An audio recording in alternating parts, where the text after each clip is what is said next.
আসসালামু আলাইকুম ভিউয়ার্স, সবাই কেমন আছেন? চলে আসলাম আমার রান্নাঘরে। আজকে রেসিপি আমার মুসুরির ডাল দিয়ে কাঁচা আম, যাকে বলে টক ডাল, এটাই রান্না হবে। এই যে আমি ডালটাকে সুন্দর করে ধুয়ে নিয়েছি, এবার সিদ্ধ বসিয়ে দিব। ভিউয়ার্স, একটা ছোট টিপস, সেটা হচ্ছে মুসুরির ডালটা অনেক আগে থেকে একটু ভিজিয়ে রাখলে ওর মধ্যে ছোট ছোট গ্যাস থাকে, ওইটা চটকিয়ে ধুয়ে নিলে বের হয়ে যায়, আর ওইটা বের হয়ে রান্না করলে রান্নার ডালটার কালারটা সুন্দর আসে। আর ওই গ্যাস অবস্থায় যদি রান্না করেন অনেক সময় ডাল রান্নাটা কালো হয়ে যায়। এই হলো আমার আজকে ছোট টিপস। এই যে ডালটাকে সিদ্ধ করার জন্য দিয়ে দিব পরিমাণ মতো লবণ, আর দিয়ে দিব হচ্ছে পানি। এটা দিয়ে আমি ডালটাকে সুন্দর করে সিদ্ধ করে নিব। এবার ডালটাকে ঢেকে দিব, ঢেকে সিদ্ধ হতে দিয়ে দিব। ভিউয়ার্স, এবার লাগবে হচ্ছে আমার কাঁচা আম। এই যে আমি কাঁচা আম নিয়ে নিয়েছি। এবার কাঁচা আমটাকে কেটে নিব, সুন্দর করে ছিলে সুন্দর করে ধুয়ে নিব। ভিউয়ার্স, এই যে আমি আমটাকে কেটে নিয়েছি। এই যে আমটা একটু লাল লাল হয়ে গেছে, আর কালারেও একটু দেখাচ্ছে। এই যে আমার আমটা কেটে নিয়েছে। যার যেরকম পিস করতে মনে চায় সে সেরকম পিস করবেন। এই যে আমটাকে আমি কেটে এবার ধুয়ে উঠিয়ে নিচ্ছি।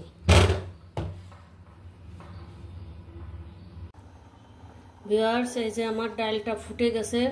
ফুটে যাওয়ার পরে হচ্ছে আমি ভালো করে একটু নেড়ে চেড়ে ঘুটে ঘটা করে পানি দিয়ে দিয়েছি। এবার এটাকে দিয়ে দিব একটু হলুদ। এই যে হলুদটাকে দিয়ে দিলাম পরিমাণ মতো। এবার দিয়ে দিব আমার কেটে রাখা আমগুলো। এবার এটা কিছুক্ষণ রান্না হবে। ভিউয়ার্স, এই যে আমার ডাল এবং আম দিয়ে রান্না হয়ে গেল, সিদ্ধ করে নেওয়া হয়ে গেল। এবার ফোড়ন দিব। ফোড়ন দেওয়ার জন্য এই যে নিয়ে নিলাম আর এক পাশে কড়াই। কড়াইতে দিয়ে দিব তেল। তেলটা এই যে দিয়ে দিব তেল পরিমাণ মতো।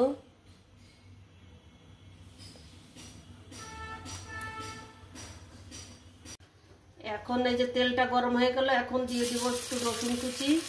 রসুনটাকে আমি বাদামি কালার করে ভেজে নিব। এই যে আমার রসুনটাকে করতেছি, একটু বাদামি কালার হয়ে আসলে এবার দিয়ে দিব কিছু সরিষা। সরিষাটাকে দিয়ে একটু নেড়ে চেড়ে নিব।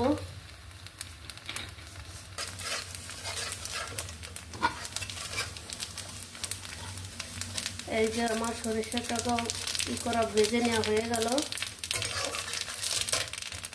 এবার আমি দিয়ে দিব আম, ডাল।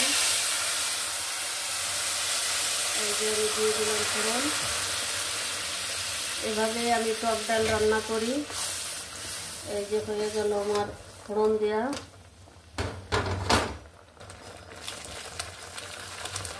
পুরো ডালটা আমি ঢেলে দিলাম।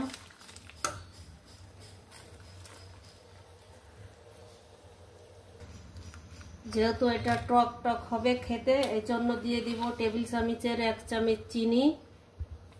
এই যে দিয়ে দিলাম চিনি, তাহলে ব্যালেন্সটা ঠিক থাকবে। যে যেমন মিষ্টি খাবেন পছন্দ করেন তেমনই দিবেন। এই দেখুন আমার আমগুলো সিদ্ধ হয়ে গেছে, কিন্তু আস্তে আস্তে আছে। এই যে ভিউয়ার্স, এই যে হয়ে গেল আমার কাঁচা আমের ডাল, যাকে বলে টক ডাল। এই যে আজকে কে কোথা থেকে দেখছেন আমাকে কমেন্ট করে জানাবেন, তাহলে আপনাদের ধন্যবাদ দিতে পারবো। আজকের মতো এই পর্যন্ত, ফিরবো অন্য কোনো রেসিপি নিয়ে। আল্লাহ হাফেজ।